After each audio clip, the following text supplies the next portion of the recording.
이 여객선 긴급 통신망이 두 차례나 먹통이 됐지만 당국이 안이하게 대응한 문제를 최근 보도해드렸습니다. 그런데 해경의 심장부인 해상교통관제센터 VTS 센터도 곳곳에서 고장이 수두룩했던 것으로 YTN 취재 결과 드러났습니다.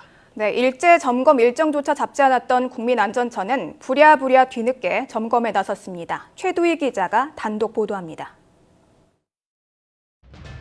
입출항 선박 등에 대한 해상교통 상황을 파악하는 임무를 맡은 해경의 해상교통관제센터 VTS.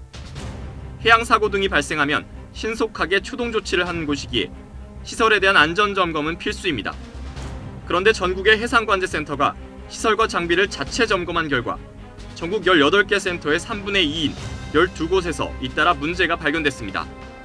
특히 한강 무선통신 시설에 장애가 생기고 목포센터의 레이더 시스템에서 불량 문제가 확인되는 등 미비점으로 보고된 사항만 24건에 달했습니다. 센터에서 점검해야 할 대상이 모두 1000여 건에 이르는데도 기간은 주말을 포함해 12일에 불과해 충분한 확인이 이루어졌는지 의문입니다. 각 센터가 본부에 올린 보고서를 보면 지난 9월까지 모든 미비점의 개선을 끝내게 돼 있습니다. 하지만 예산 등을 이유로 야간 항로 감시 카메라 등 일부 장비는 수리가 미뤄지기까지 했습니다. 해외 제품이라서 저희가 쉽게 수리가 어렵고요. 국내산이나 가져가라 툭툭 될 건데. 사정이 이런데도 올해 들어 센터별로 미비점이 제대로 개선됐는지 등을 확인하는 국민안전처 차원의 일제점검은 전혀 없었습니다.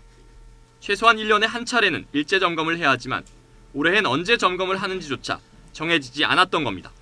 YTN이 취재에 들어가자 국민안전처에선 부랴부랴 일제점검에 나서기로 했습니다. 그 스케줄하고 어떤 점검 사항을 볼 건지 작성을 하고 있습니다.